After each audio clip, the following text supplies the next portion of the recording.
दुसरी गोष्ट राहिली लग्नाची, तर लग्नाचं मी पाठीमागं पण सांगितलं आहे की दिवाळीनंतर असणार आहे. सगळी प्रोसेस सुरू आहे त्याची.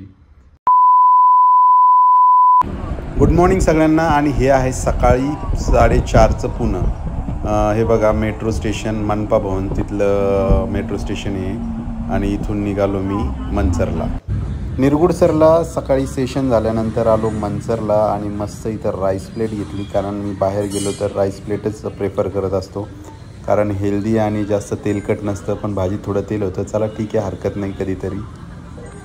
आणि हे बघा पुण्यात परत आल्यानंतर हा आहे, म्हणजे कुठला रस्ता आहे तुम्हाला ओळखता येईल बऱ्याच जणांना. तर हे आहे शनिवारवाड्याच्या तिथला रस्ता, म्हणजे दगडूशेठकडे जाणारा रस्ता. ह्या मार्गानेच इकडं स्वारगेटकडे जाता येतं. तर हा चौक आहे आणि समोरच दगडूशेठचं मंदिर आहे. तर सिग्नल सुटलेलं होतं आणि इथून मी बसमध्ये होतो विशेष म्हणजे, त्यामुळं तुम्हाला असं दिसतं आहे. आणि बस किती स्लो जाते, म्हणजे इथं खूप ट्रॅफिक असते एनी टाईम, त्यामुळं बस एकदम स्लो असते या रस्त्यावर. आणि समोर मंदिर असल्यामुळं बरीच लोक दर्शनासाठी थांबलेले असतात आणि दर्शनासाठी ती रोजच गर्दी आहे इथली. तर हे बघा इथं बस थांबली आणि पुढे निघाली. आता आलं आहे दगडूशेठ मंदिर. बरेच जण तुमच्यापैकी दगडूशेठला गेलेले असतील आणि जे पुण्यात राहते त्यांचं तर काही प्रश्नच नाही आहे. पण आता दगडूशेठला सुद्धा 100 रुपये देऊन दर्शन करता येतं पटकन. पूर्वी नव्हतं असं काही, पण आत्ता सुरू झाले हे पेड दर्शनसुद्धा. तर प्रत्येक मंडळाचा किंवा त्या ट्रस्टचा निर्णय असतो तो. तर मंदिराची सजावट खूप छान आहे. आत्ताच गणेशोत्सव होऊन गेला. हे बघा गणपती. दगडूशेठचं मनातल्या मनात दर्शन घेतलं, दूरदर्शनच. आणि पुढं निघालो आहे, कारण इथून पुढं निघायचं होतं स्वारगेटकडे. एवढ्या दूरचा प्रवास करून आलं म्हटल्यावर आता चहा घेणं तर गरजेचं होतं. चहा मी बंद केला होता, पण कधीतरी अशी अचानक एक क्रेविंग होती आणि चहा घ्यावासा वाटतो. तर खूप कमी साखरेचा चहा घेतो आहे आणि दुधाचाच आवडतो मला चहा, पाणी नको वाटतं त्यामध्ये. तर हा आता बऱ्याच दिवसानंतरचा चहा आहे. तर चहा घेतो आणि पुन्हा मला थोडं काम करायचं आहे लॅपटॉपवर, ते करतो. तर नमस्कार सगळ्यांना. 2 दिवस झाले व्हिडिओ नव्हता आणि आज व्हिडिओ आहे. आणि सांगायचं एक म्हणजे की आता पुढची बॅच मिळाली आणि सध्या निरगुडसरला मुक्कामी आहे. निरगुडसर जवळच आहे, म्हणजे निरगुडसरला मुक्कामी नाही आहे, मनसरला असणार आहे. पण निरगुडसरची बॅच मिळाली आणि खूप छान शाळा आहे. एवढी अप्रतिम शाळा आहे, खरंच मी अशी एवढी छान शाळा कधी पाहिली नव्हती यापूर्वी. आणि तशा आंबेगाव तालुक्यातल्या शाळा सगळ्याच मस्त आहे, म्हणजे वातावरण खूप छान आहे आणि विद्यार्थी पण खूप हुशार आहे. तर सध्या निरगुडसरमध्ये आहे आणि आज सकाळीच गेलो होतो, म्हणजे सकाळी खूप लवकर जावं लागलं कारण फर्स्ट डे होता. आणि फर्स्ट डे असेल तर आपल्याला वेळेच्या आधी तिथं असावं लागतं, त्या पद्धतीनंच नियोजन करून आज गेलो होतो. आणि आता पुढचे 10 दिवस निरगुडसरमध्ये असणार आहे.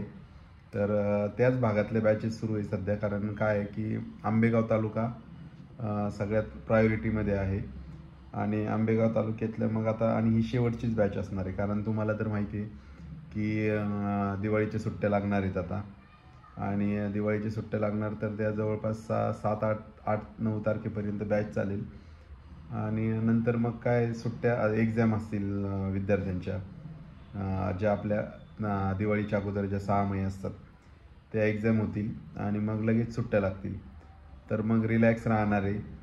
तर मग दिवाळीची सुट्टीत काय गावाकडे जाणार आहे. तर गावाकडचे व्हिडिओ असणारच आहे, सानू आजी सगळेच, आई नाना, तर ते व्हिडिओ राहतील गावाकडे गेल्यावर. तर तोपर्यंत तर ते व्हिडिओ नाही आहे, पण आता सगळं चालू आहे अशा पद्धतीनं. आणि टू व्हीलर माझी नीट करायची होती, कारण टू व्हीलर काय झालं, बरेच दिवस झाले बंद होती. आता या तुम्हाला तर माहिती आहे की मागच्या जवळपास आता महिनाच होत आला आहे की मी या बॅचला आहे बाहेर. तर मग गाडी उभी राहिली की पावसाळ्यात काय होती, जाम होऊन जाते. आणि ते मग चाक तिचं जाम झालं आहे. आता ते व्यवस्थित करून घ्यायचं आहे. आणि हे सगळे कामं आहेच आहे. आणि व्यवस्थित चालू आहे सगळं. तर भेटतो मी तुम्हाला पुन्हा. आता काय काय करतोय ते दाखवतोच तुम्हाला मी. गाडीचं काम करून घेणं अगोदर ते महत्त्वाचं आहे. तर चला, एक गाडी घेऊन गेलो इकडं आणि गाडी लावली जवळच इथं गॅरेजला. आणि परत येताना हे बघा बाजूला मस्त नजारे आणि रातपाळणा पण होता. तर मित्रांनो, मला ना मेथीची भाजी अशी खूप आवडती.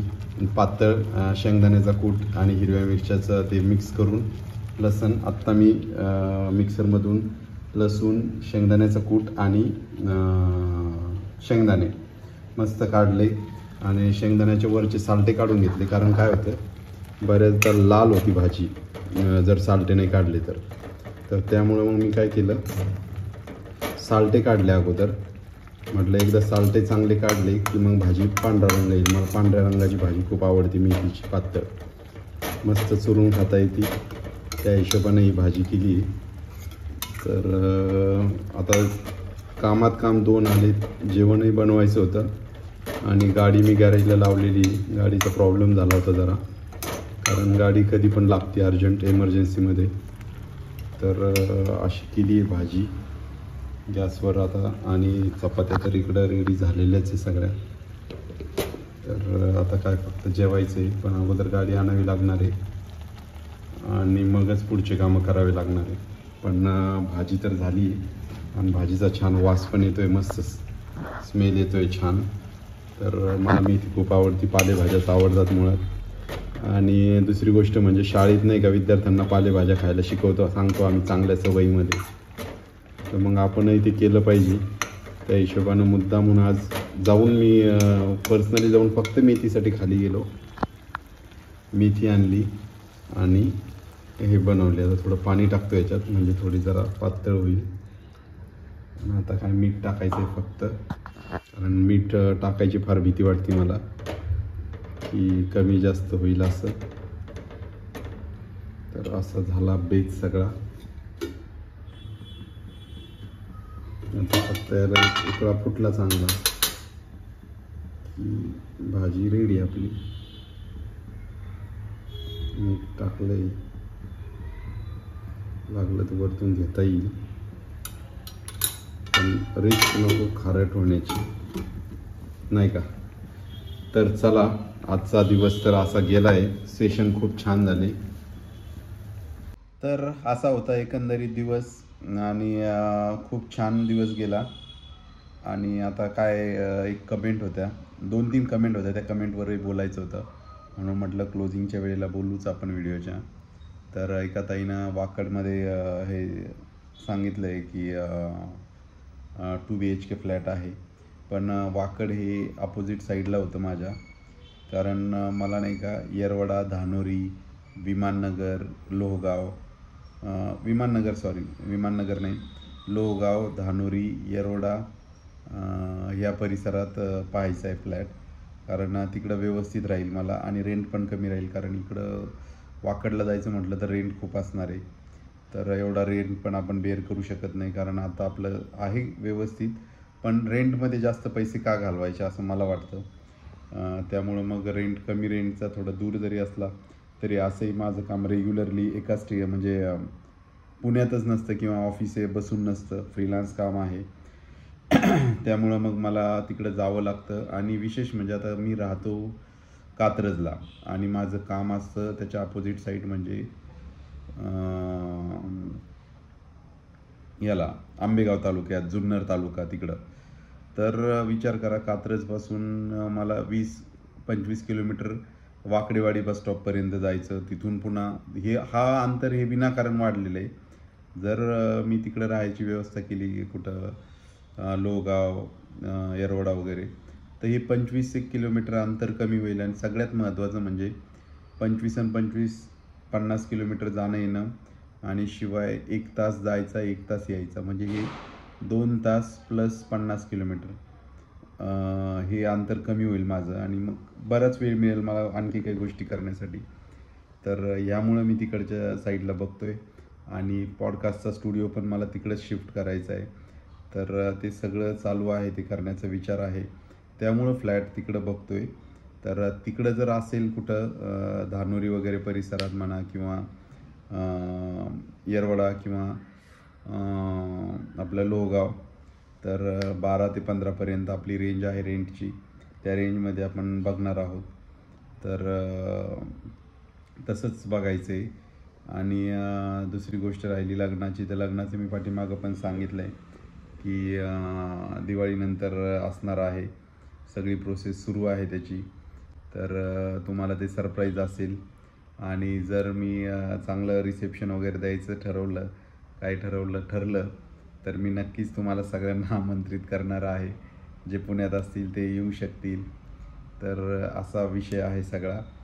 तर चला, तुमचा सपोर्ट तर चांगला आहेच, पण माझंच दुर्लक्ष झालं आहे मागच्या काही दिवसापासून व्हिडिओ रेग्युलर टाकण्यामध्ये. दुर्लक्ष म्हणण्यापेक्षा, कारण काय, काम एवढं व्याप वाढलेलं आहे आणि दुर्गम भागात असल्यामुळं रेंजचा प्रॉब्लेम असतो. व्हिडिओ अपलोड करायला कधी अपलोड होतो, कधी नाही होत. कधी 2-2, 3-3 तास वाट बघून व्हिडिओ शेवटच्या झाला 90% होतो आणि अचानक कनेक्शन गेले की पुन्हा व्हिडिओ पहिल्यापासून प्रोसेस करावी लागते. तर हे प्रॉब्लेम येतात, त्यामुळं मग व्हिडिओमध्ये थोडा गॅप पडतो आहे. पण येणाऱ्या काही दिवसात, समजा आता हे शाळेला सुट्ट्या लागल्या की रिलॅक्स होणार आहे, मग त्यानंतर तर रेग्युलर व्हिडिओ येतील. आणि ते प्रयत्न आहे रेग्युलर व्हिडिओचाच. आणि गावाकडेही केलं तर ते पण व्हिडिओ रेग्युलरच असतील. तर असं सगळं एकंदरीत सुरू आहे. तर चला, मी तुम्हाला भेटतो पुढच्या व्हिडिओमध्ये. तोपर्यंत गुड बाय.